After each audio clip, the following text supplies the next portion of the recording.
Bonjour à toutes et à tous, bienvenue dans ce 189e briefing. Alors, version encore une fois un petit peu réduite aujourd'hui, puisque Pavel est en Afrique du Sud, Igor en Europe du Nord, et heureusement on peut compter sur Arnaud, qui est bien qu'étant en France, est fidèle au poste et va nous délivrer tout son savoir, comme d'habitude, avec la maîtrise que nous lui connaissons. Donc, sans plus attendre, je vais lui passer la parole. Tu vas commencer, j'imagine, comme d'habitude, par ce qui est politique et économique en Russie, avant d'aborder le domaine habituel d'Igor, c'est-à-dire la politique internationale, les effets militaires éventuellement et toutes ces choses-là. Donc, nous t'écoutons avec intérêt et passion. Merci, Président. Bonjour à tous. Une actualité très chargée avec, pour commencer, vous le comprenez, le principal sujet qui est le décès d'Alexei Navalny le 16 février dans un établissement pénitentiaire à régime sévère de l'Arctique où il purgeait une longue peine de prison et où il avait été transféré il y a quelques semaines. Alors, les circonstances de sa mort ne sont toujours pas établies et de nombreuses inconnues subsistent. À ce jour, les proches d'Alexei Navalny n'ont toujours pas pu accéder à sa dépouille et selon l'équipe de l'opposant, les enquêteurs pourraient mener cette expertise pendant au moins 14 jours avant de restituer le corps à la famille. Par ailleurs, la veuve de Navalny, Yulia Navalnaya, a accusé le président russe, je cite, d'avoir tué son mari, accusation vigoureusement rejetée par le porte-parole du Kremlin, Dmitri Peskov. Alors, que peut-on dire sur ce sujet à ce stade?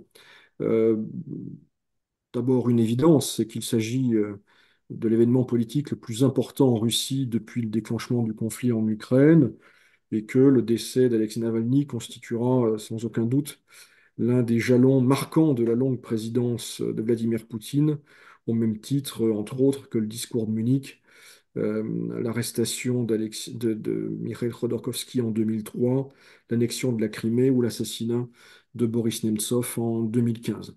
Alors pour autant, les conséquences euh, en Russie même, les conséquences internationales ne sont pas encore très claires. Il me paraît peu probable qu'il y ait dans les jours et les semaines à venir des manifestations importantes pour des raisons évidentes. D'une part, les manifestants potentiels sont pour certains à l'étranger et d'autre part, manifester aujourd'hui en Russie est un exercice très dangereux. Il est peu probable par ailleurs que le cours de la campagne présidentielle soit particulièrement affecté par le décès de Navalny. Les choses vont suivre leur cours, très probablement. Et quant aux relations avec l'Occident, je dirais qu'elles sont tellement dégradées que l'on peine à imaginer un effet spécifique lié à cette tragédie. Pour ceux que cela intéresse, euh, je vous, je me permets de vous indiquer la chronique que j'ai rédigée pour le site de la RTBF, la radio-télévision belge francophone, où je reviens donc plus en détail sur les conséquences possibles du décès d'Alexei Navalny. Dans le reste de l'actualité politique intérieure russe, que peut-on relever? D'abord, une confirmation, c'est que Vladimir Poutine prononcera son adresse annuelle au Parlement, à l'Assemblée fédérale plus précisément, le 29 février à Gastiny Dvor, à proximité du Kremlin donc.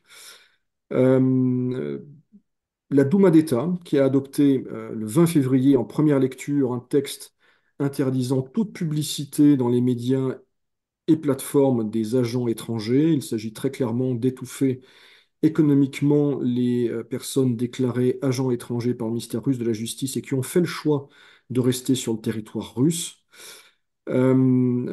Par ailleurs, et ce n'est pas une surprise, la Cour suprême de Russie a confirmé hier la décision de la Commission électorale centrale de ne pas valider la candidature de Boris Nadiejdine à la présidentielle du mois de mars. J'en viens maintenant à l'actualité économique, avec tout d'abord les ambassadeurs de l'Union européenne qui ont entériné un 13e train de mesures restrictives à l'encontre de la Russie.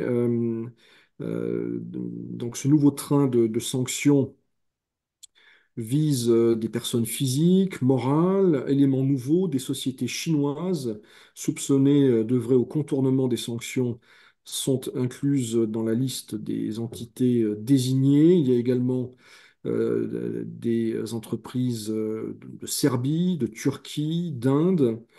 Au total, les listes noires de l'Union européenne comprennent plus de 2000 personnes physiques et morales. Par ailleurs, la Grande-Bretagne a annoncé aujourd'hui un nouveau train de sanctions qui inclut en particulier des cadres supérieurs de grands groupes russes, entre autres. Et demain, les États-Unis devraient à leur tour annoncer de nouvelles sanctions contre la Russie. Donc on voit que les, différentes parties constitutives de l'Occident, du G7, qui doit se réunir ce week-end, eh bien, tour à tour, prennent des sanctions à la veille du deuxième anniversaire du déclenchement du conflit en Ukraine. Une nouvelle qui est passée un peu inaperçue, c'est la décision d'un tribunal néerlandais qui a rejeté mardi un appel de la Russie contre une sentence arbitrale euh, record de 50 milliards de dollars. C'était une décision, c'est la dernière décision en date dans la saga judiciaire autour de Yukos. Je rappelle que les anciens actionnaires accuse la Russie d'avoir orchestré le démantèlement du groupe en 2003 pour des raisons politiques. Et je rappelle également que la Russie a été condamnée par la Cour permanente d'arbitrage qui siège à La Haye à verser une indemnisation de 50 milliards de dollars. La Russie conteste cette décision et tous les recours n'ont pas été épuisés. La Banque de Russie, qui s'est réunie vendredi dernier, et qui maintient son taux directeur à 16% tout en laissant la porte ouverte à un abaissement des taux au premier semestre 2024. J'en reviens maintenant à la guerre des bananes, si j'ose dire, entre la Russie et l'Équateur. On avait parlé, si ma mémoire est bonne, il y a quelques jours. Eh bien, on apprend que le service fédéral russe de surveillance vétérinaire et phytosanitaire a annulé l'interdiction qu'il avait imposée à 5 exportateurs équatoriens de bananes. Cette décision intervient après que Quito a renoncé à céder ses équipements de conception soviétique aux États-Unis, lesquels envisageaient de les transférer ensuite à l'Ukraine. Donc la Russie et l'Équateur sortent d'une configuration perdant-perdant. Pourquoi? Parce que la Russie importe 90% de ses bananes d'Équateur et que cela aurait créé une situation problématique. Et l'Équateur exporte plus de 20% de sa production vers la Russie. Enfin, une grande banque turque, Denizbank, qui autrefois était filiale de Sberbank, a démenti que les ressortissants russes soient empêchés d'ouvrir des comptes dans ces agences. Ceci dit, on constate malgré tout, ces derniers jours, ces dernières semaines, un flux convergent d'informations faisant état de banques des Émirats arabes, de Chine, refusant pour certains toute transaction avec la Russie, d'autres toute transaction avec des établissements russes sous sanctions. Alors il faudra voir évidemment la portée, la durée de tout ça. Personnellement, je ne crois pas que ces pays, la Chine, les Émirats et la Turquie, cessent de participer aux flux commerciaux entre l'Occident et la Russie, cessent de fait d'œuvrer au contournement des sanctions. Simplement, les grandes banques, les grands groupes qui sont par ailleurs présents aux États-Unis, en Occident, dont l'exposition est importante, vont sans doute être plus prudents. Euh, J'en viens à une nouvelle tout à fait récente qui nous vient d'Allemagne et qui pourrait concerner également la France et les entreprises françaises encore présentes en Russie. Une décision du BAFA, c'est le Bureau des sanctions allemand, qui a rendu une décision assez surprenante visant à exempter, ou plutôt à limiter l'application d'une partie du fameux 12e paquet de sanctions européens qui portait notamment sur l'interdiction d'exportation de logiciels, d'utilisation, y compris par les filiales d'entreprises européennes en Russie, donc de logiciels, mais également de services comptables. Sur une base nationale, l'Allemagne décide d'exempter ces entreprises et semble-t-il également les entreprises européennes et suisses, en tout cas les filiales de groupes européens et suisses travaillant en Russie, d'une partie du 12e paquet, en tout cas donne une interprétation très claire et assez inattendue.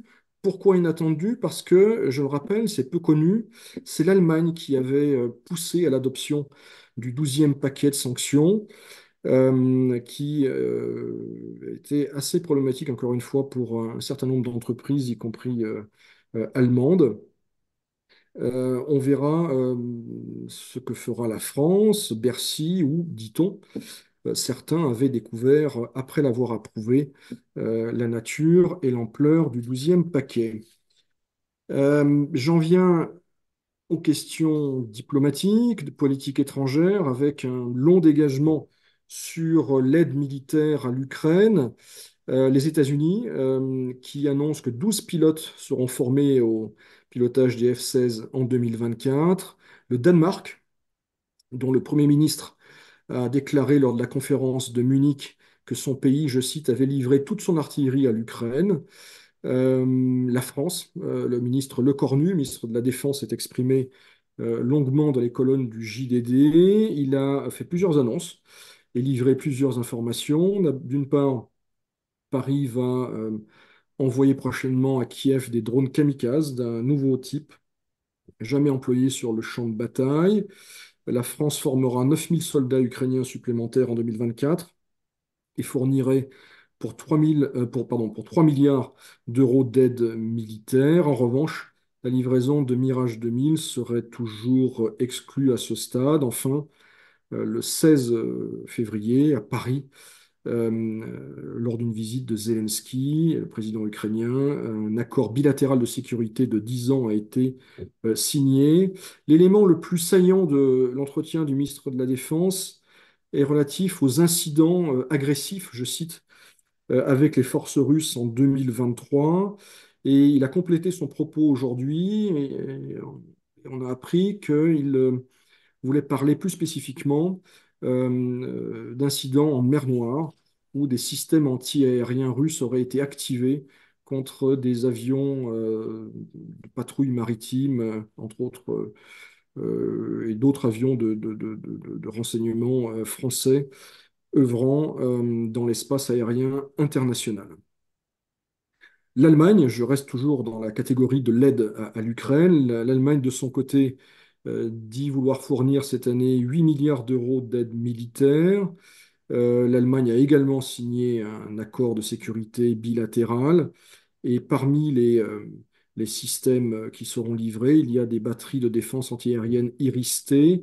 En revanche, le dossier Taurus, ces missiles longue portée, n'est toujours pas clos. Aujourd'hui même, le Bundestag a rejeté une motion de l'opposition appelant à une livraison.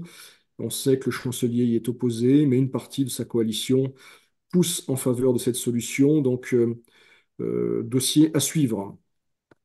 La Suède également a fourni un nouveau paquet de près de 700 millions de dollars avec notamment des vedettes de débarquement, des vedettes rapides, le Canada, 800 drones supplémentaires et enfin le Japon qui annonce de son côté 105 millions de dollars d'aide pour l'essentiel pour du matériel de déminage et des projets de reconstruction. Depuis février 2022, le Japon a fourni plus de 12 milliards de dollars d'assistance. La spécificité du Japon, c'est que ce pays ne fournit pas de système d'armes létales. Euh, Toutes ces annonces ont été faites soit en marge, soit à l'occasion de la conférence de sécurité de Munich. Vous savez que c'est le grand rendez-vous, c'est un peu le Davos de la sécurité, où les Occidentaux et leurs alliés ou leurs amis se réunissent pour discuter des questions de sécurité. Le président Zelensky y était présent, de même que des dizaines de chefs d'État, de gouvernement ou des ministres de la Défense des pays concernés. Pour les États-Unis, c'était la vice-présidence, présidente Harris. Qu'en retenir?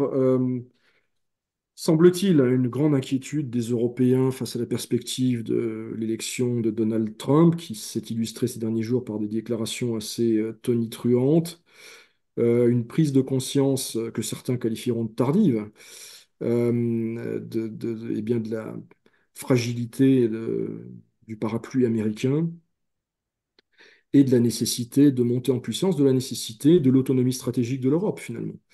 Évidemment, en parler est plus facile que mettre les choses en œuvre, mais déjà en parler constitue une certaine révolution pour, à vrai dire, tous les pays européens sauf la France, qui jusqu'à présent était très satisfait de ce parapluie américain et refusait d'envisager l'hypothèse même euh, de- d'autre chose que l'OTAN ou d'un pilier européen de l'OTAN. Il semblerait, encore une fois, que la réalité nous rattrape. Quand je dis nous, c'est pas vraiment les Français, c'est tous les autres. Et que je dirais, les Européens soient obligés d'accélérer, mais d'accélérer dans des conditions extrêmement dégradées, alors même que, s'agissant de l'aide à l'Ukraine, nous sommes déjà en retard et qu'il y a de très sérieux doutes sur notre capacité à mettre en œuvre rapidement l'effort de guerre. Par ailleurs, d'autres pays, là pour le coup la France est particulièrement concernée, sont déjà tout à fait surendettés. Euh, Deux dernières petites nouvelles, ou plutôt une seule. La tournée américaine, sud-américaine, pardon, de Sergei Lavrov, qui s'est rendu à Cuba, qui était au Venezuela hier et qui doit se rendre aujourd'hui même, à moins qu'il ne soit arrivé hier soir, au Brésil, pour participer à une réunion des ministres des Affaires étrangères du G20. Voilà, Président, ce que je pouvais dire aujourd'hui. Et merci infiniment pour ce riche exposé, effectivement, beaucoup, beaucoup de choses. Alors, bien entendu, ce qui fait réagir le plus, c'est cette nouvelle de la mort de l'opposant numéro un, Navalny. Euh, alors, dans ce que tu nous exposais, il y a une chose qui semble un petit peu contradictoire, c'est-à-dire que d'une part, euh, ce que nous expliquent nos auditeurs, c'est que ça semble être un événement extraordinairement important que tu mets à la hauteur de l'opération spéciale, de l'assassinat de Nemtsov, enfin de tous ces événements-là. Mais d'un autre côté, tu sembles dire que ça a très peu d'impact prévisible à court terme. Et donc, quel est c'est important, mais sans importance, ou est-ce que ça va avoir une importance à moyen terme ou à long terme? Quel est le sens de ça? D'abord, la mort d'un homme, c'est toujours important, et quand il est effectivement le principal opposant. Alors je sais que comment dire, ce terme est parfois contesté. Ceci dit, je peine à imaginer M. Zouganov comme principal opposant. Donc oui, j'assume de dire que Navalny était le principal opposant au régime russe. C'est important en soi, c'est important symboliquement, c'est important émotionnellement, c'est important et c'est perçu comme tel en Occident. Mais là, il y a un décalage très clair entre la perception en Occident et en Russie. En Russie, au-delà de la peur de manifester, il faut rappeler que l'immense majorité, peut-être 80% des Russes, ne se reconnaissent pas dans les combats d'Alexei Navalny. Et donc, il y a une forme aussi d'indifférence qui est très majoritaire aujourd'hui en Russie. Je ne sais pas comment dépasser cette contradiction, comment manier la dialectique en l'occurrence. Non, c'est important parce que c'est, encore une fois, Navalny, depuis au moins 2011-2013, sa candidature à la mairie de Moscou, depuis évidemment la tentative d'empoisonnement dont il a été victime en 2020, son retour, qui est un acte d'héroïsme, un acte sacrificiel en réalité.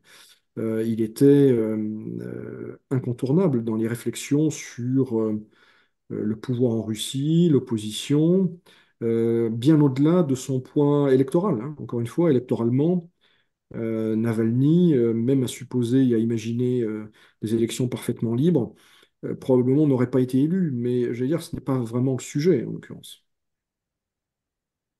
Et alors du coup, la question suivante qui surgit, c'est qui le remplace, entre guillemets, qui va lui succéder en tant qu'opposant? Est-ce qu'il y a des volontaires? Est-ce qu'il y a des victimes désignées? Enfin, bon, hormis sa femme, mais qui est à l'étranger. Donc, est-ce que dans les gens sur place, internés ou non, il y a des potentiels successeurs? Et sont-ils aussi sacrificiels? Alors, il y a deux personnes qui, aujourd'hui, purgent de longues peines de prison. C'est Ilya Yashin et Vladimir Karamurza. Ce dernier, enfermé pour 25 ans, victime lui aussi de tentatives d'empoisonnement. Ces deux-là, très clairement, ont fait le choix de ne pas partir et, je le crains, sont en très grand danger.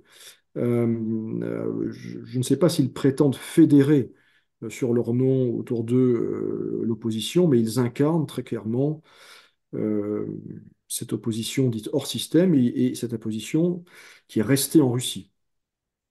Euh, Tu as parlé de la veuve d'Alexei Navalny. Effectivement, elle a dit vouloir poursuivre le combat, mais elle le fera de l'étranger, semble-t-il.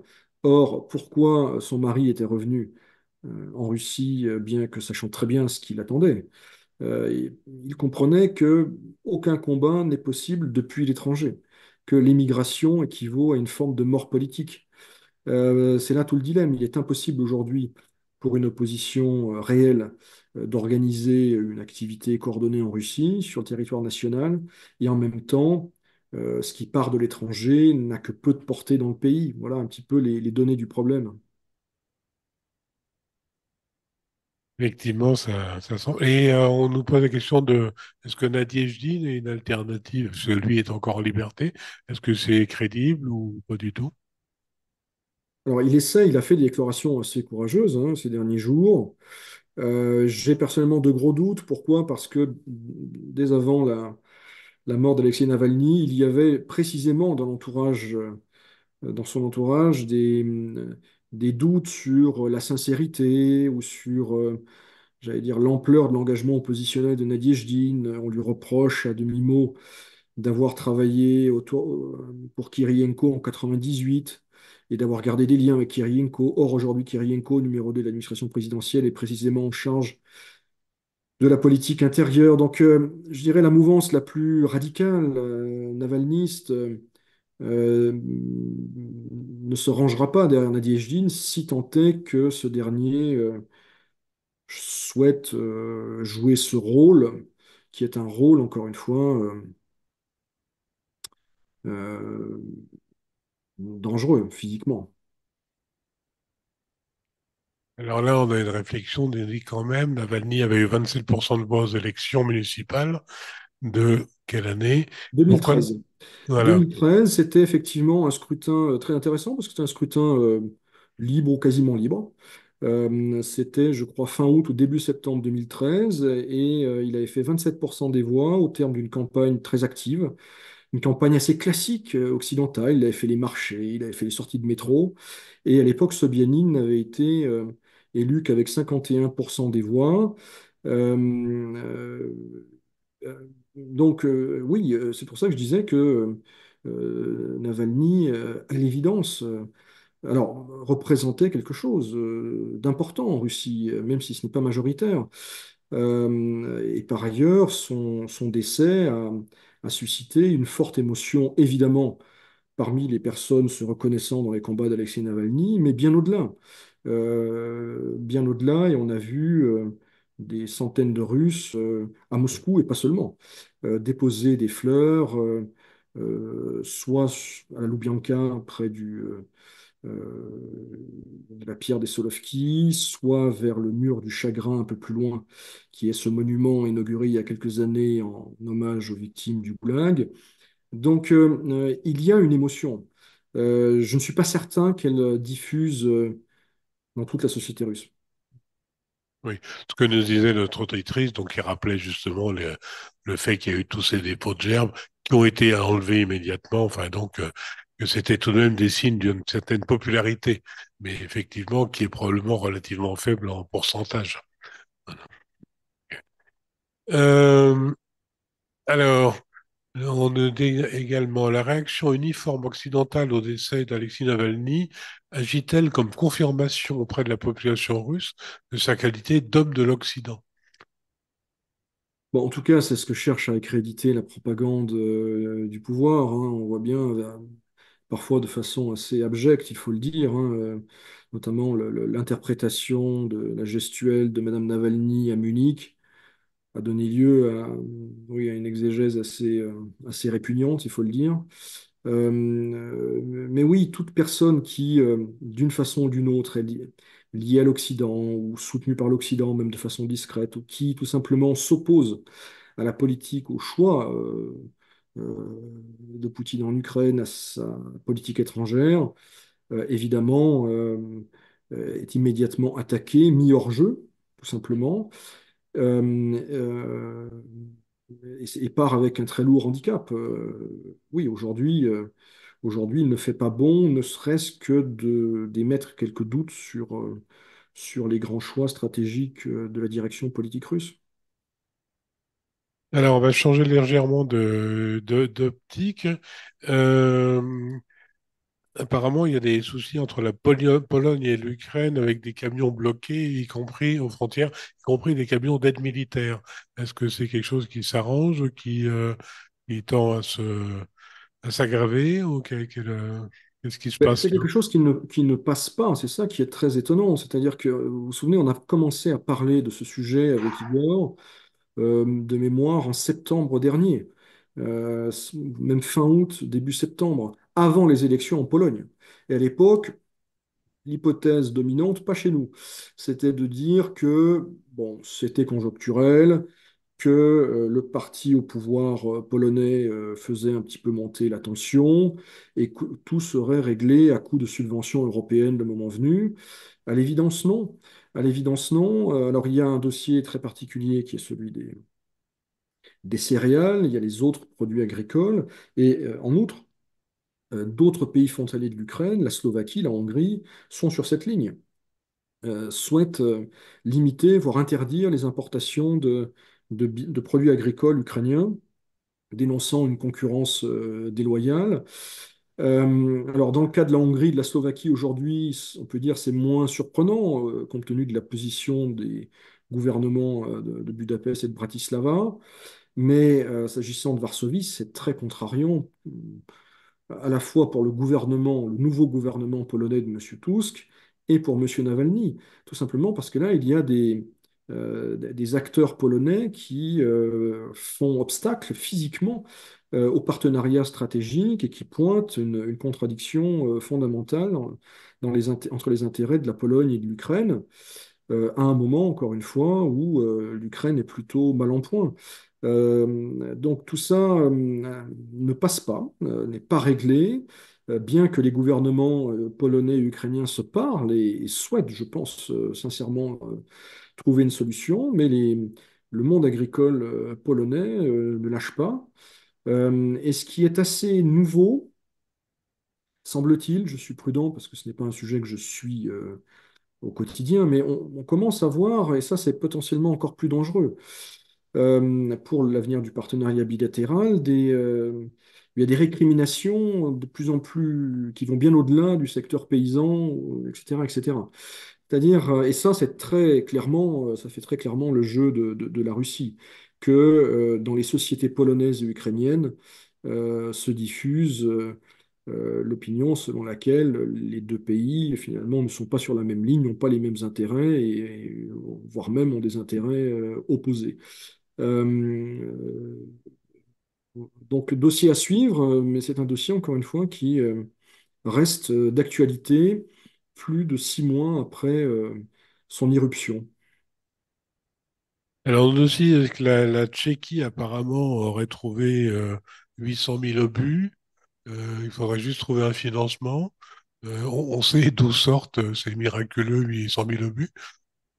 Alors, pas d'Europe, c'est sûr, mais probablement de pays extra-européens où l'Union soviétique, voire la Russie post-soviétique, ont livré des armements. Euh,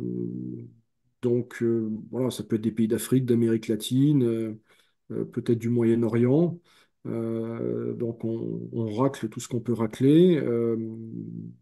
Mais encore une fois, oui, ce n'est pas, ces pays apparemment ne sont pas prêts à livrer gratuitement, donc affaire à suivre.